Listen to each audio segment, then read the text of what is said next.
Hi, I'm Helen from Helen's House and Garden, and today I'm sorting out this mess here, the no-dig bed that's gone absolutely wild. This really has not gone to plan whatsoever. I've got what I thought was starting off a nice, easy no-dig bed where I just have to put cardboard down, compost, plant some potatoes, add compost as I go along, and then get a crop at the end of the growing season.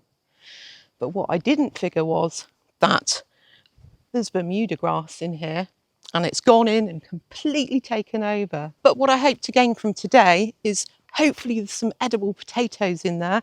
And going forward, I'll get a proper plan to sort this situation out.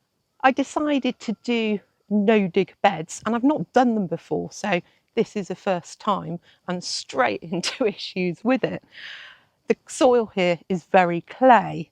The idea of building up a no-dig bed is you just put layers of cardboard down, add your soil, plant whatever you want to grow and top it up. And the worms and nature takes care of the soil itself. So the concept's really good and it's really good for the environment. But unfortunately, this stuff, it's called couch grass in some countries or Bermuda grass in others. It's really, really invasive and I haven't come across it before and I didn't know it was here and it's a real problem. It will temporarily be halted by layers of cardboard, but this is grown through and as you can see, it puts out really long runners and each of these joints in the runners send down a new root and it just goes on and on. If you plough or dig through, you're just going to make the problem worse because these roots really take hold in the ground. So the way I'm going to have to deal with this is to mat out once I've harvested everything and solarize it and use nature's sun to kill off the invasive grass. And that's not going to be something that happens in a matter of days or even weeks. And I've heard it can actually take months. But today, let's get in, see what's in the ground, and then deal with this invasive grass. Typical, if you want grass to grow, it doesn't, and where you don't want it, up it springs.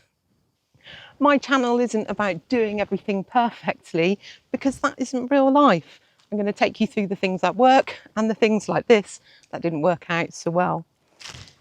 Because the roots on this Bermuda grass, if you leave the tiniest amount in, will just grow again and grow even better than it did the first time. I'm not going to use a fork to dig this out. It's also no dig. It's going to have to be a little bit diggy this year. But I'm going to pull out and see what potatoes I've got. Hopefully going to have some winners.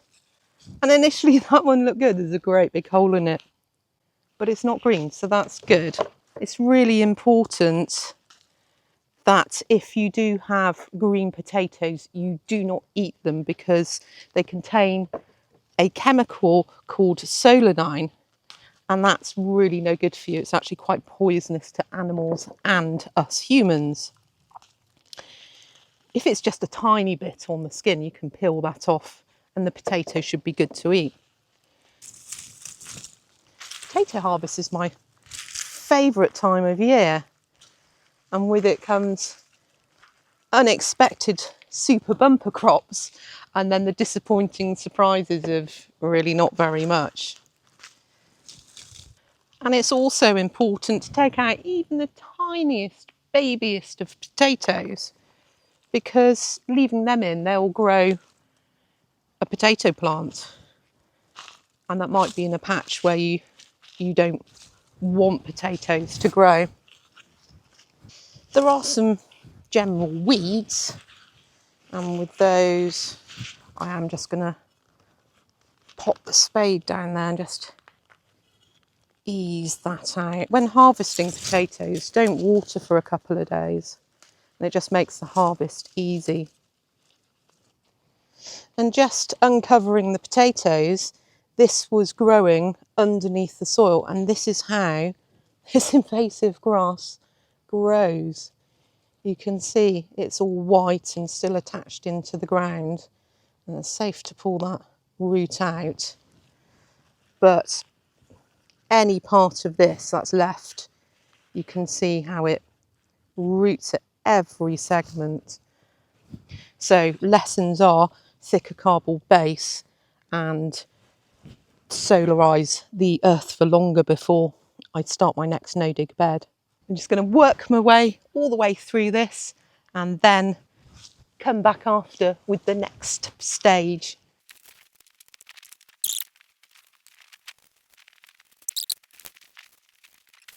Okay, I'm going to admit I did scream a bit. All of a sudden something launched itself into my face and jumped on my lap, which made me jump. But look at this, what a beauty. I'm not sure if that's a little frog or toad, but because we're going to cover this area up, I'm sorry matey, I need to put you somewhere a little bit different. I know. Oh, here we go. There we are.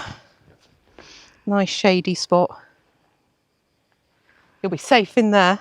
Right, let's get back to the potato harvest.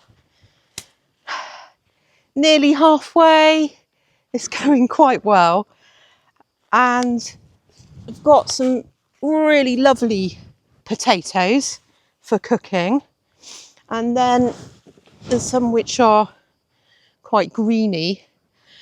And these are going to be useful because you can plant these as seed potatoes. I'm going to do that, but I'm not going to be planting in a no-dig bed until I get that grass situation under control. I'm going to be doing them in buckets. So if you want to know how to grow potatoes in buckets or sacks, I've got you covered. I've made a video earlier, so check that one out. Getting some really lovely potatoes. It's a bit like lucky dip in the tombola, where at school we had sawdust. You took a ticket and you had to root around in the sawdust to find a prize. Well, these are fantastic prizes and I can't wait to taste them. I'm really pleased. First potato harvest in Portugal, and despite the issues, what a result. I'm actually really pleased, but there's more.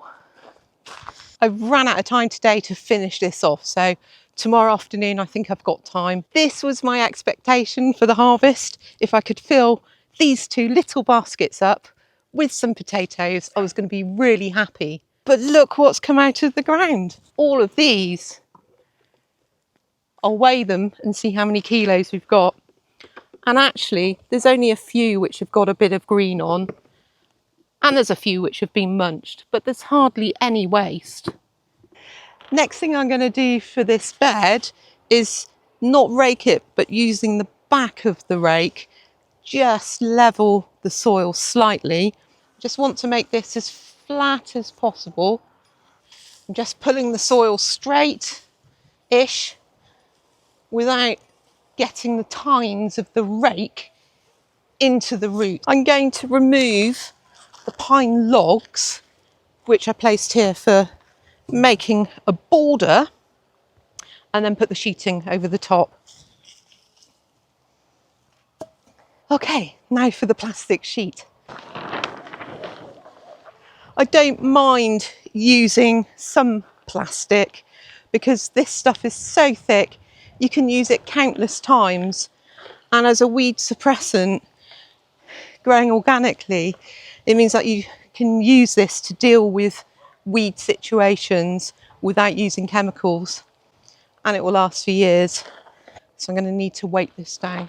For now, that's the best I can do with this. Time will tell whether it works. Let me know if you've dealt with Bermuda grass and what you've done to remedy that. I'm all ears for suggestions, especially if it's connected to a no-dig bed. If you could give me a like, share and subscribe, that would be amazing. And thank you very much. So crop of potatoes, roughly about 20 kilos, which I'm just blown away with. And I'm gonna get into the kitchen now and have them my favourite way, which is just boiled potatoes with a bit of butter. I will also be doing some Portuguese potato dishes in the next cooking video that I do. If you've got any ideas that you would like me to do with potatoes, hit me up in comments below and I'll see if I can make them for you. So for now, take care and I'll be seeing you. There we go. You're always being supervised.